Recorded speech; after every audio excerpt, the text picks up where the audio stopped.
بینرانی بەڕێز جارێکیتە سلااوان لەبێ و بەردەوامین لە پێشکەشکردنی پرۆگرامەکەمان. بەڵێ کاک ئاریاس ئەتوانیت وەڵامی پرسیارەکەم بیتەوە. هەڵوێستەکان وەکو باسم کرد هەڵوێستە نیشتیمانێتەوەیەکانی هەموو هێزولایەنەکان لە پەرلەمانی کوردستان بە دەرکەوت یەک بۆ ئومێد دەکەین یەک ینی پتەوتریش بێتن و ئێمە دەبێت لەسەر ئەو مەسەلەیە کار بکەین لەناو خۆمانە چەندە ململانەیەمان هەبێت چەندە ململانەی ئاشتیانەمان هەبێتن چەندە بیرۆڕای جیاوازمان هەبێت بەڵام لەسەر مەسەلە نیشتیمانی توەکان ئەبێ یەک هەڵوێست و یەکدەنگ بین ئەو مەسەلەیەکە ناشادرێتەوە ئەرچی هەموو لایەکمانە ئێمە هەڵوێستی هەموو لایەنەکان لە پەرلەمانی کوردستان وەکو باسم کرد دەرکەوت و هەموو یەک هەڵوێستە ئەکرێ ئەوە بە سیاسەت ڕسمی بگەین بەڵام ئەو هەڵوێستە تۆندەی دوێنێکە یاخود پێری یەکێتی کە ڕاگەندرا بەرامبەر بە تورکیا پەیوەندی بەو بردومانەوە هەبوو کە خێزانێکی چەندین منداڵ و ژن و کەسی بێگوناحی شەهید کرد بۆتە هۆی دەربەدەربوونی چەندین خەڵکی چەندین گوند و بەڕاستیش ینی بردومانەکە ینی لە سنووری لە هەموو سنوورێکی بەزاندووە ئەوێ ئەجینا بێگومان سیاسەتەکانی هەرێمی کوردستان ئەبێ لەسەر ئاستی حیزب و لایەن و لەسەر ئاستی دامودەستگا نیشتیمانیەکان بە یەک سیاسەتی دابڕێژرێ تۆ باسی ئەوەت کرد کە مەسەلەکە ئایا دوو ئیدارەی یاخود کاریگەری دوو ئیدارەی ماوە من ئەڵێم کار کراوە و حکوومەتەکەی خراوەتەوە هەنگاوی زۆر گەورەنداوە بەڵام هەندێک شتماوە کە پێویستە بیکرێ ئایا پێتوانی ئایا پێمانە بێگومان من هیچ پاساوێک نبینیم بۆ یەک نەخستنەوەی و هیچ بیانویەک نیە بۆ یەک نەخستنەوەی بۆ پەلە نەکردن لەسەر یەکخستنەوەی و تا ئێست واگە بۆ لە ماوەی ڕابردوشدا ئەگەر پاساوێکی هەبوو بێ لانیکەم یەک دو ساڵە هیچ پاساوێکی نییە و ناتوانم بڵێم تەگەرەی یاسایی هەیە تەگەرەی سیاسی هیچ بە کورتی و کرمانجی پاساو نییە بۆ نهێشتنی تەگەرەکانی بەردەم یەخستنەوەی دام و دەستگا نیشتیمانیەکانی هەرێمی کوردستان. زۆر سپاس کاک دکتۆر بایزید زۆر چاودێر و ئەنجمارێک ڕۆشنبیران باس لەوە دەکەن هەڵوێستی حکوومەتی هەرێمی کوردستان بەرامبەر ئەو دەستدرێژانی دەکەتە سەر سنوورەکان و بەرامبەر بەو باجە گەوەرە ئابووری مرۆیی کە هەرێمی کوردستان لەو دەستدرێژیانەیە ئەیدا هەڵوێستێکی شەرمنانەیە کوژرانی حەوت هەوڵاتی کورد بە بێتاوان چۆڵکردنی زیاتر لە 15 گوند لە سنوورەکانی تورکیا و عێراق و چۆڵکردنی ژمارەیە گوند لە سنووری ئێران تۆڕات لەمە چی ئایا هەڵوێستانە تا چەند دەتوانێت گونجاو بێ بە ئەو ڕۆژە سیاسیە. وەڵام من پێم وایە هەڵوێستی حکوومەتی هەرێمی کوردستان هەڵوێستێکی کاریگەرانە نەبوو بەڵکو هەڵوێستێکی شەرمنانە بوو ئەگینە ئەگەر لە سەرتا بڵێ لە ساڵی 2007ەوە حکوومەتی هەرێمی کوردستان هەڵوێستێکی توندی بە من پێم وایە ئەو شتانە جارێکی کە دووبارە نەدەبەوە دووبارە و سێبارە و دەبارە ئێستا بڵێنەوە ساڵی 2011 ینی 4 ساڵە ئەو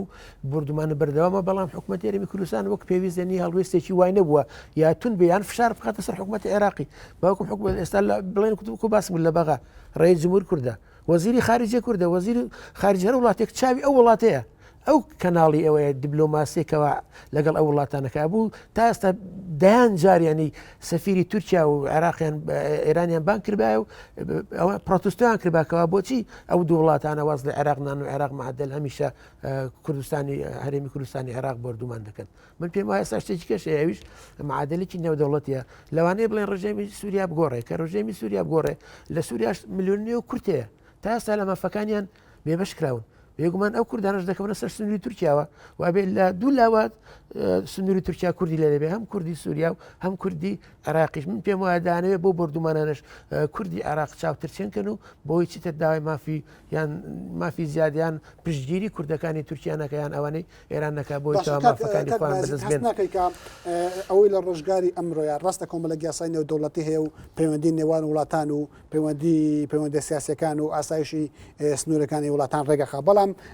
ئەوەی لە واقع و لە ئەرزی واقعی بینین ئەوەیە کە هەمیشە هێز تەحەکوم بە بەرژەوەندەکانەکە و هێز تەحەکوم بەوەکە چ لایەنێک باڵا دەستا دوو زل هێزی گەورەی وەکو ئێران و تورکیا بەرامبەر بە هەرێمی کوردستان کە نەخاوەنی سوپایەکی بەهێزی مۆدێرنا لە فڕۆکە و لە پێداویستی بەرەنگاری سەربازی نەخاوەنی ئابوووریکی بەهێزە نەخاوەنی کیانێکی سیاسی سەربەخۆشە ئایا ئاڵۆزاندنی وڵاتێکی وەکو تورکیا هەموو ئەو دەستکەوتانش لە دەست نادەکە ئێستا لە ناوخۆی هەرێمی کوردستانە بەدەستمان هێناوە بەڵام من پێم وایە ناتوانین بە شەڕ لەگەڵ تورکیا بوەسینەوە بەڵام دەتوانین بەهۆی کەناڵی دیبلۆماسیەوەیان بە کەناڵی ئابووریەوە خۆشتێکی ئەڵێ دنیا دووشت بەڕێوەی دەبات بعربي الله الدنيا يقوده نونان النفوذ والنقود يعني الدنيا دوش بروي دبا دەسەڵات لەگەڵ چی لەگەڵ پارەش یعنی بازرگانی یعنی تیجارە دەتوان ئێمە لە کەناڵی دیبلۆماسیەوە بە وڵاتانێ بسەلمێنکەوە ئەو بردومانانە هیچ سوودێکیان نیە بەڵکو ئەو وڵاتانە دەتوان کێشەی ناوخۆیەکانیان نەنێرنە کوردستان و بەڵکو لە ناوخۆیان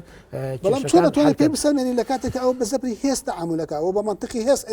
کێشەکان یەکلا بکاتەوە خۆی بە جۆری دەستوری عراقی بە جۆری مادەی سەودی دەستوری عراقینی پاراستنی سنووری عراق بە کوردستانیشەوە لە ملی حکوومەتی مرکزیە ئێستا وتمان ئەمریکا بۆ خۆی لە عێراق وابێ پاراستنی سنووری عێراق لە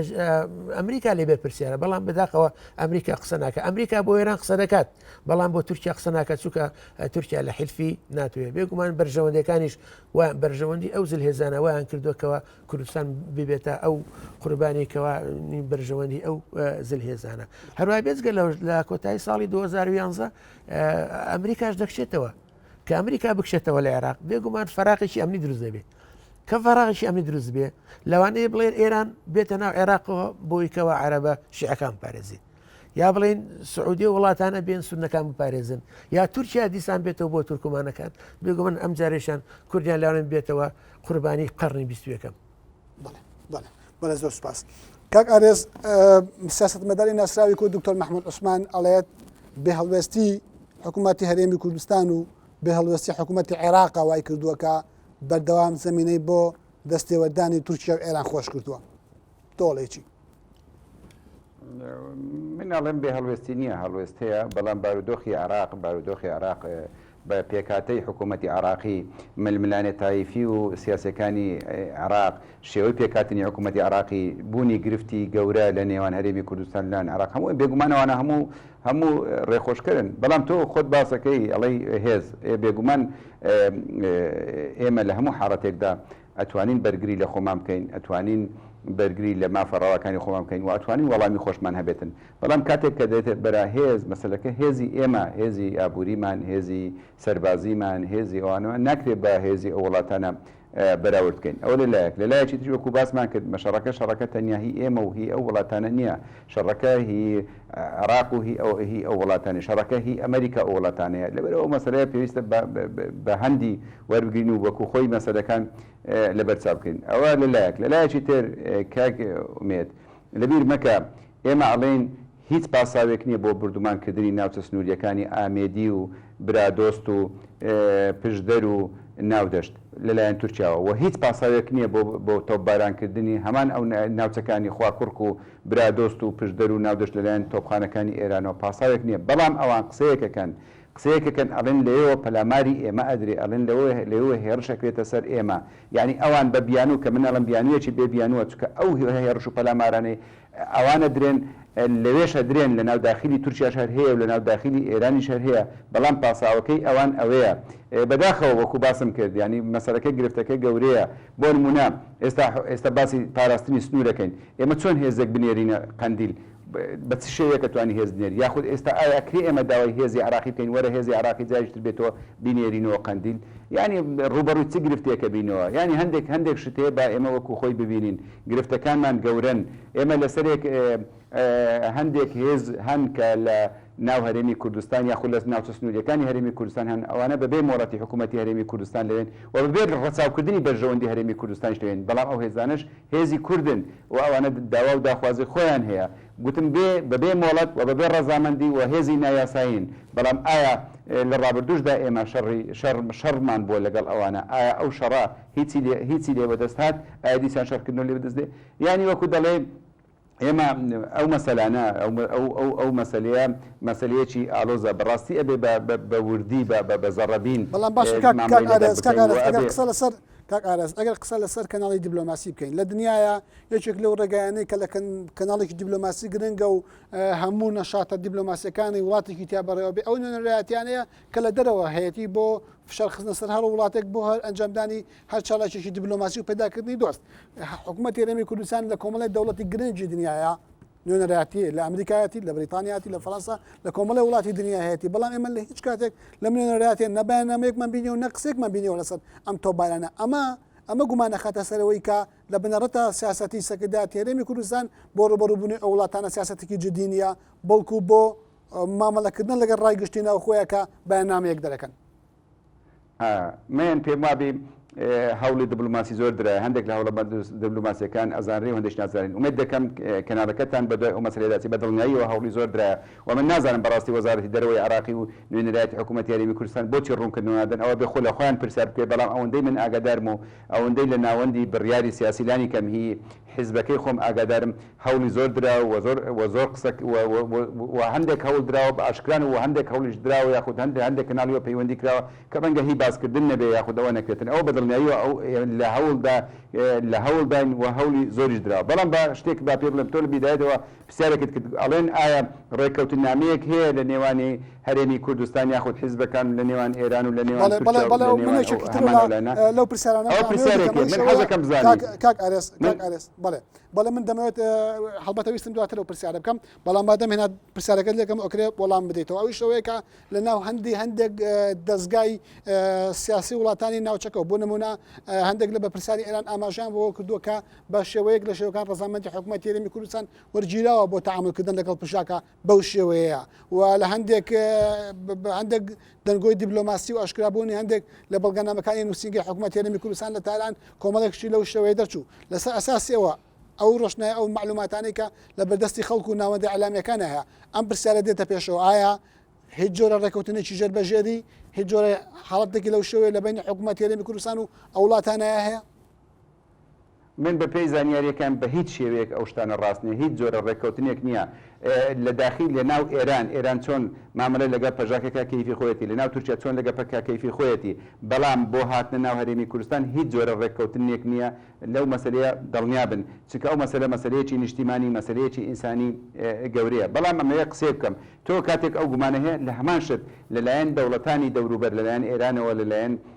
تورکیاوە هەرێمی کوردستان بەوە تومەتبارەکرێ و خۆشتان ڕەنگە ئەگەر دقەتدەن لە کەناڵە ڕاگەیاندنەکانی تورکیا بە تایبەتی کە ئازادی ڕاگەیاندن هەیە چۆن هەرێمی کوردستان بەوە تومەتبارەکەن کە ڕێککەوتن لەگە ئێمە ڕێککەوتنمان لەگەڵ پەکەکە و لەگە پەژاکە بێتن بۆ ئەوەی لێرەوە پەلاماری ئەوان بدەن بە هەمان شکل تەنانەت هەندێک جار لەناو تورکیا فشارێکی زۆر دەخرێتە سەر حکوومەتی ئەڵێن نابێت جیاوازی نێوان هەرێمی کوردستان نێوان پەکە بکرێت چکە ئەوان پاڵ پشتیوانیان کە ئەو شتێکی ڕاست نییە یعنی وەکو دەڕێ لە دوو لا مەست و حەیرانم حکوومەتی هەرێمی کوردستان بەڕاستی لەلایەک تومەتبارێکی بۆی گوایە ڕێککەوتنی یەکەنیەتی لایەک تومەتبارێکی کە ڕێککەوتنامەی لەگە پەکە بێ کەنیەتی لەگە هەردوو چینیەتی بە دڵنیاییەوە من وێت دەکەم یعنی وەکو باسم کرد ئەو وڵاتانی کە چاویان بە دیموکراسی و پێشکەوتنی هەرێمی کوردستان و عێراق هەڵنایە ئەو ئاساییە بەڵام ئەبێ لایەنە سیاسەکانی کوردستانیش یاخو کوردیش چ لێرە چ لەوێ ئەبێ ڕەچاوی بەرژەوەندی باڵاکانی هەرێمی کوردستان زۆر سپاس ڕەچاو نەکرد بەڵام ڕێککەوتنامە هیچ پاساوێکی نییە لەگەڵ وڵاتانە بۆ بردومانکردنی کوردستان عێراق لەبەرەوە بەدڵنیاییەوە نییە بەڵێ زۆر سپاس فەرموو ئەگەر لە حەزت وەڵام پێم وایە عێراق دەتوانێت لە ڕێگای عێراقەوە لەگەڕێی وەزارەتی خارجە وان نوێنەری عێراق سەمیر سمەدەعی لە نەتەوەی گرتوەکانە دوتوێن لێ بە ڕسمی شکات لە ئێران و لە تورکیاکەینکەوە یعنی کەناڵی دیبلۆماسی بەکاربێن بزان بەوە چارەسەر دەکرێت بێجگە لەوەش ئیتیفاقی 75 تا ئێستا هەرماوە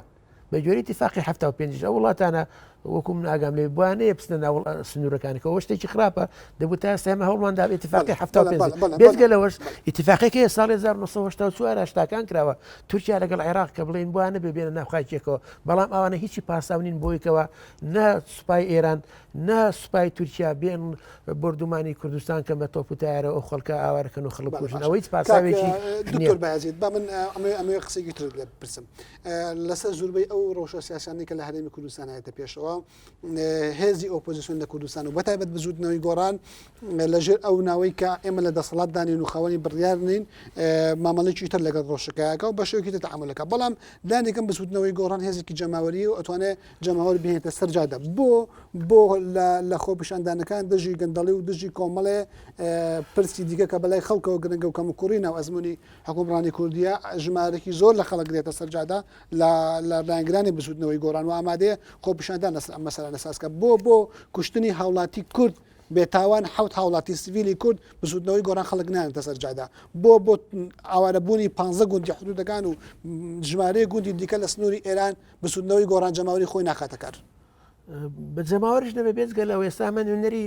فراکسیۆنی گۆڕانی لە بەغا ئێمە چەند جار مۆتەمەرمان بەستۆ کۆنگرەی ڕۆژنامەنووسی هەتا وشک و باسم ڕۆژی پێنجشەمەی ڕابردوو کۆنگرەیەکمان کە ڕۆژنامەنووسی ئیدانەی ئەو قەسفی تورکیا ئێران بێزگەلەوە کە تەماشای کەناڵی کێنێنکەی ئەوی شەری گۆڕانە ئەویش مووقیفی ڕێنی ڕسمی گۆڕانی مووقیفی گۆڕانی دەربڕێەوەکەوە ئێمە دژی ئەوەینکەوە هەموو تەجاوزێک بگرن سەرخاکی هەرێمی کوردستان بێزگەلەوە جەماوەریشم و ئێستاوانی لە ڕێکخراوە مەدەنیەکانن ینی کۆمەڵگای مەدەنیەکان ئەوانیش کردوانەوە ینی شەرنیە لەوانەیە لە ئەو ڕێکخراوانەش هەر چالاکوانی گۆڕانیشی لەگەڵ بێت بەڵام ئێستا لەبەری کازۆرفی کوردستان وایە تۆزێک گەنی حکوومەتیش لەوانی ڕێگانەداکەوە ئێستا خۆپیشاندان بۆیە وەزعەکە ئەوەیە بەڵام باش ئێمە ئەزمونمان لەگەڵ دەکردنی بەیاننامەیە هەیە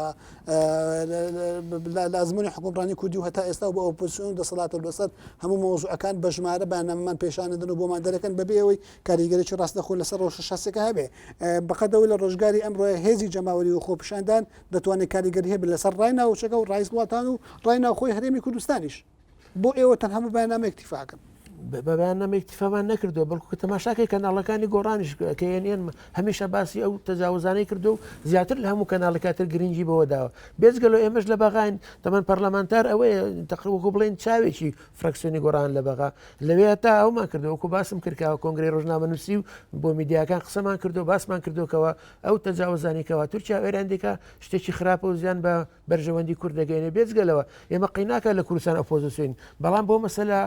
نیشتیمانیەکان هەمومان یەکین ئێمە دەمانەوێت و گۆڕان لە عراق لە هەرمی کوردستانین کەەوە ئەدای حکوومەت چاکەین نەک دژی بەرژەوەندەکانی کوردی بەڵکو لە هەندێک خاڵیا و بەشەیە هەمومان لەسانی بە حکوومەت و بە ئۆپۆزیسیۆن هەمومان لەسەر و خاڵانەیەکی بەڵێ باشە بەڵێ زۆر سپاس کاک ئارێزێکێک لەو پرسانەی کە لەم مۆزوعات تاوتوێ کرێ و ژمارەیەک لە خەڵک ئەو بۆ چوونێنە پێشەوە هێزی پێشمەرگەی کوردستان کە هێزی پاراستنی سنوورەکانی هەرێمی کوردستانە بە پێی یاسا و بە پێی دەستوری عێراق و هەرێمی کوردستانیش بەڵام ئەم هێزا لە ڕوبەڕووبوونەوە لەگەڵ هێزا داگیرکەرەکانی وەکو تورکیا و ئێرانە لە ساڵانی ڕابردۆڕۆڵێکی بەرچاوی نەبووە یا ڕوبەڕووبوونەوەی پێویست ڕووی نەداوە لە کاتێکە دەستدرێژی بەردەوام بۆ هەرێمی کوردستانە بووە بەڵام لە ناو ملمەلە سیاسیەکانی ناوخۆی هەرێمی کوردستانە بەکار هاتووە و دەبەوەمان بەستەر شقامەکانی ناو شارەکانی کوردستانەوە بینی من سەرەتا بە ڕوونکردنەوەیەک بدەم دوێنێ لە سلێمانی خۆپیشاندان بوو لە دژی تۆپبارانی ئێران و لە دژی بردومانی فڕۆکە جەنجەکانی تورکیا بوو خۆپیشاندانێکی هەشتیانەی گەورە بوو و پرۆتستۆی ئەو بمبارانکردنەکرا و پێرش لە هەولێر خۆپیشاندان واتە حکوومەت بە پێی یاسایی خۆپیشاندان و کۆبنەوە گشتەکانی ڕێگەیداوە یانی ئەو خۆپیشاندان و جاران بکرێتن و ڕۆژ بە ڕۆژیش ناڕزایەتی بڵندتر دەبێتن ئەوە یەک دوو من حەزەکەم قسەیە بکەم دوێنێ من بەو پێکەندامی سەرکردایەتی یەکێتیمە و بەرپرسی ناوچەیەکی یەکێتیم ڕێخستنی بە ناوچەیەکم لە شوێنی بردومانکردنەکانی تورکیا لەسەر ئەو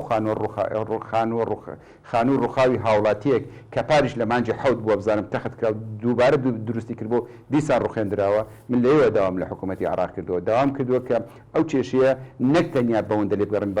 بگەێنرێتە ئەنجومەنی ئاسایشی نێودەوڵەتیش چونکە بەڕاستی کێشەکە گەورەیە و بەڕاستی کارەساتەکە لەوە گەورەترێک ئێمە لە ڕاگەیاندن باز دەکەین ئەگەر ئەو ناوچانە بەدڵ نایەوە سەبارەت بە هێزی پێشمەرگە کاک ئومێد با ئێمە واقع بین لە نێوانی هێزی پێشمەرگە و لە نێوانی ئێران لە نێوانی هێز کە ئێران نهاتوتە ئەوەندەی بە پێی زانیاریەکەمە نهاتە ناو سنووری حکوومەتی من نازانم بە پێی زانیاریەکە ناتوە بەڵام ئەگەر هاتیش لە نێوانی ئێمە و لە نێوان هێزەکانی تورکیا لە نێوان ئێمە و لە نێوان هێزەکانی ئێران چێ هەیە خۆت ئەزانی چۆن ئەتوانی بچی لێ بەرگری بکەیت چۆن یعنی چۆن ئەتوانی ئێمە هەمومان ئەزانین لە ناوچە سنووریەکان لە نێوان من ناوچەی خواکوورک و لە ناوچەی قەندین پەکەکە هەیە تۆ هەر چۆنێک بگەیتێنە دەر یا دەبێت ڕێککەوت نامەت لەگە پەکەیە بکەنیمانە و ناشکری هەمان بێ یان دەبێ لەوان بدە اینجا بگێ ئایا چێ ڕێگە بەوە دەدا ئێمە جارێک شەڕیان کردەوە پێشمان ناکرێت خۆشمان نەزانین لە ڕابردووشدا ئێمە ئەو ئەزمونەمان هەیە بە شەڕ نەمانتوانین کێشەکان یەکلای بکەین ینی کێشەکە تۆزێک ئالۆزە لە ڕابردوو بەڵێ شەڕی ناو خۆکراوە کارێکی خراپ بۆ بەڵێ هێز لە بەرامێک بەکارهێناوە کارێکی خراپە بەڵام ئێستا هێزەکە خۆشبەختانە و ڕێکخراوەتەوە بەشی هەرە زۆری هێزی پێشمەرگی کوردستان یەک خراوە و ئەو هێزەش بە ئیرادەی خۆی ئەگەر چێکەکەشی بەراورد نەکرێت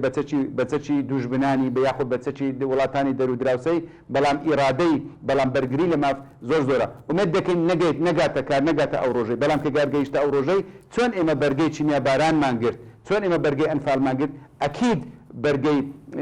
هێرش و پەلاماری ئەو لایەنەش دەدەین کە یانەوێ وەکو دەڵێت دەست لە گەلەکەمان بوەشێنن. بەڵێ زۆر سپاس. کاک دکتۆر بایزید تۆ پێت وایە مووقفی ئەمریکا و وڵاتانی هاوپەیمانی کورد کە لە دوای پرۆسی ئازادی عێراق و کورد بەردەوام هاوپەیمانی بۆ لەم دۆخەیە چۆنە پێت وانە لە کاتی ئەم بردومانانەیە کە بەردەوام هاوڵاتی کورد و ژیانی کورد ئەبێت بە قوربانی وەسەقەمگیری سیاسی ئەم ناوچەیەتێکە چێ کورد لە گەمەیەکایە بەرامبەر بە ئەمریکا کە بەردەوام فێڵی لێکە بەرامبەر بۆی بەرامبەر بە تورکیا و بەرامبەر بە ئێرانیش زۆر جار بێدەنگە و لێ دوانی ڕاستە خۆ مووقفی ڕاستە خۆی نیە. ئەمریکا لە چاوی 7 میلیۆن تورکەوە تەماشای کوردەکە لە چاوی 300 میلیۆن عەرەبەوە تەماشای کوردەکە بێگومان بەرژەوانی ئەوانی پێمترە لای هی کورد کەواتە کورد لە شەسای ڕابردوو لەگەڵ ئەمریکا چی کردووە؟ بێگومان کورد ئێستا ئەگەر ئەمریکا جددی بە ئەبوو ئێستا منتیقی دابڕندراوەکە ئێستا ساغ ببایەوە ئەمریکای توانی لە بەرویکە ئەو گەورەترین هێز بوو لە عێراق و ئەو عێراقی دایک توانی ئێستا ئەو کێشەی ناسۆ دابراوەکان کۆتایی هاتبایە و حەڵ لە بەرژەوەندی کورد یان مادەی 140 بە ساکی جێبەجێ بکرا بێگومان حکوومەتی ئەمریکا دەتوانێت فشارپاتە سەر عێراقیان سەرلایانی عەرەبی بۆی ئەوە وەکو بڵێن کێشەی کەرکووک و ناسە دابراوەکان کۆتایی هاتبایە. بەڵێ کاک ئارێزە یەکێک لەو پرسانەی کە لە مەسلەی بردومانکردنی سنوورەکان هاتە پێشەوە ئەوەیە کە کورد لە دوای پرۆسی ئازادی عێراقەوە نەیتوانیوە بگاتە هیچ ڕێکەوتنێکی سیاسی و هیچ ڕێکەوتنێکی استراتێژی ئەو تۆ نە لەگەڵ ئەمریکا و نە لەگەڵ عەرەبی عێراقیشە بەوەی کە بتوانن ئەمنیەتی هەرێمی کوردستان پارێزن. باشترین بەڵگەش ئەوەیە بێ هەڵوێستی عەرەبی عێراق بەرامبەر بە تۆبارانەکان بە تایبەتی دەسڵاتدارانی عێراق و حکوومەتی عێراقی و بێ هەڵوێستی ئەمریکاش بەرامبەر بە بەو بردومانە بەردەوامانی لە چەند ساڵی ڕابردووە تورکیا و ئێران کاتە سەهرێمی کوردستان. ئایا لەو هاوپەیمانێتە زەبەلاحی کە کورد لەگەڵ ئەمریکا و عێراقی عەرەبیە هەبوو و عێراقی دروستکردەوە کورد لە ناو معادلەیەکی دۆڕاوە نییە کە هەموو هاوپەیمانەکانی پشتیان تێکردووە؟ نا دۆڕاو نییە کورد بەڵام ئەوەی واکە ڕێککەوتن نامەی استراتیژی لە نێوان دوو لایەن دروست بکە بە ژەوەندی هاوبەشە دکتۆر بازیت باشی گۆ بە ژەوەندەکانی ئەمریکا لە تورکیا بە ژەوەندەکانی ئەمریکا لەگەڵ عەرەب لەگەڵ عێراق زۆر گەورەترن لە بەرژەوەندەکانی لەگەڵ هەرێمی کوردستان بەڵام بەو مانایە نییە کە پشتی لە هەرێمی کوردستان کرد بێ ئەمریکا و بەرژەوەندی لێرە بەڵێ بەرژەوەندی لێرە هەیە ئەگەر بەرژەوەندی نەبووە لە مانجی حوتی ئەم ساڵ گەورەترین قونسڵی خۆی لە هەولێر ناکردەوە و ئەمریکا لە ڕابردوودا ئێمە لە هاوپەیمانەتیمان لەگە ئەمریکا ئێمە هیچ زەرێکمان نەکردووە. ئەمریکا هاتووە لە ساڵی 2023 هاوکاری ئێمەی کردووە هاوپەیمانی ئێمە بۆ ڕوخاندنی دیکتاتۆرترین و خوێنڕشترین دەسەڵاتداری سەردەم هاتووە لەگەڵ ئێمە کۆمەکێکی گەورە و بێشماری پێشکەش بە ئەمریکا کرد لە پرۆسی ڕوخانی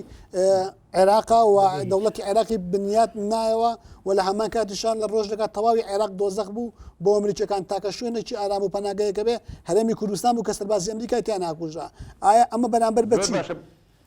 بەرامبەر بکوژرێ سەربازی ئەمریکی بۆ تۆ مامۆستاومێت تۆ حەزەکەی سەربازی ئەمریکی بکوژرێ لە عێراق تا لە کوردستان بکوژرێ؟ نەخێر زۆر باش ئەوەی ئێمە شانازی پێوەکەین ئێمە وەفادارین بەرامبەر بە دۆستەکانی خۆمان ئێمە بەرژەوەندیەکی هاوبەشمان هەبوو بەرژەوەندی ئەمریکا و بەرژەوەندی کورد لەوە بوو ڕوخاندنی ڕست ئەگەر نەڕوخابە ڕژێمی سەدام نەڕوخابە ئایا لە بەرژەوەندی کورد بوو دوای ئەوەی ئەمریکا تۆ گۆڕانکاری گەورە بۆ لە عێراق کاکە ئێستا یەک حزب حکم ناکە لە عێراق ئێستا ئازادی ڕاگەیاندن هەیە ئێستا بیر و باوەڕی جیاواز هەیە ئێستا مادەی 140 ڕاستە جێبەجێ نەکراوە هەندێک هەنگاویشی بۆ نراوە بەڵام پرسیارەکەم ئەمەیە پرسیارەکەم ئەمەیە ئەمریکا چی پێشکەشی بە کورد کرد ناوچە دابڕێنراوەکان زۆری پێشکەش بە کورد کردووە کورد دەبێ قەت ئەوە لە بیر نەکە لەو ڕۆژگارەی کە کورد لە لێواری قڕان بوو لە لێواری قڕان بوو ئەمریکا بەهانامانەوەتیان نان لە بەهامانەوەتی هاوکاری کردین بۆ ڕوخاندنی ئەو ڕژێمەی کە ئێمەی ئەنفال و چیمیاباران کرد دواتریش ئەمریکا ڕاستە ئێستاش ئێمەگلەیمان هەیە لەوەی کە ئەگەر فشاری کردبایە مادەی 140 جێبەجێ ئەکرا ئەوە حقیقەتێکە ڕاست ئێستا گلەیمان هەیە لەوەی لە بەرامبەر تۆ بارانکردن و بۆمبە بارانکردنی ئێران و تورکیا هەڵوێستێکی دیارین یاخود ئاشکرای نیە ئەو ڕاستە ڕخەمایە بەڵام مادەی 140 لە دەستوردا چەسپێنراوە بەڵام دەوڵەتی عێراق بەپێی دەستور دەوڵەتێکی دموکراتی فیدرالیە بەڵام زۆر سپاس کاکە زۆر سپاس فەرموو ئەگەر وشت شتە بڵێ وەڵام من پێم وایە ئەمریکای دەتوانانی زۆر شت بۆ کورتکە ئەگەر کردای بەڵام بەداخەوە نەیکردووە یەکێک لەوانە کوتم مادەی 140 و ناوچە داخۆکی لەسەر دەتوانێت ئەو کێشەیە ببرێتەوە و فشار بخاتە سەر حکوومەتی بەغدا بێگومانە تۆ لە ژێر پەردەوە یان باشکرا یان باشکرایان بە دزی ئەیتوانی کەوا فشار خاتە سەر لایانی عەربی داخۆزەکانی دیسکاتی بەرنامەکەمان تەواو بوو ئەگەر بکرێ دوای قسەی خۆت بکەی بە کوردی شتێکمان پێ بڵێ وەڵام پێم وایە لە ئێستاداکەوا بڵێن تۆ باران لەسەر کوردستان لە سێلاوە لایەکیان سعدی جەلەولا لایەکیان تورکیا لایەکیان ئێرانە کورد دەبێ هەموو لایەکان بە حکوومەت و بۆ ئۆپۆزیسیۆن یەک بین بۆی کەوە فشارێکی گەورە بخێنە سەر بەغدا بۆی لە ڕێگای کەناڵی دبلوسای لە ڕێگای ئێنەوە بتوانین ئەو تۆ بارانە زۆر سپاس کاک ئارێز دوا قسە و دوا کۆمنتت ئەگەر بەلاتەوە گەرن بەشتێک بڵێ ئەبێ هێزە سیاسەکانی کوردستان بۆ ئۆپۆزیسیۆن دەسەڵاتەوە یەک هەڵوێست و یەکدەنگ بین لە بەرامبەر ئەو مەترسیانەی کە هەڕەشە لە هەرێمی کوردستان لەگەلی کوردستان دەکەن من ئەو قسەیەکەم ئەوە یەک دوو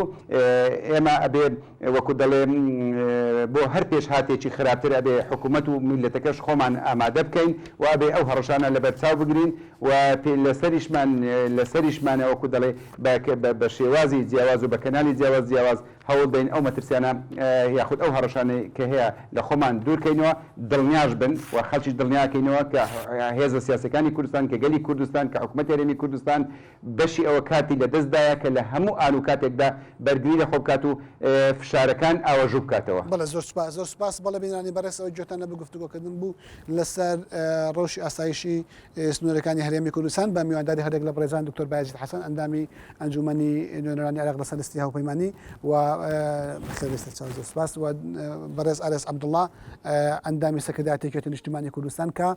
لە شاری هەولێر لە ڕێگەی SNG لەگەڵمان بوو بینرانی بەڕێزی بەرنامەکەمان ئەتوانن لە ڕێگەی ئیمێلی تەبا@nrt.tv.com سەرنج و پێشنیارەکانیان بگەن بە بەرنامەکەمان تا بەرنامەیەکی تر کاتێکی خۆش بۆ مولایەک بخەبێت.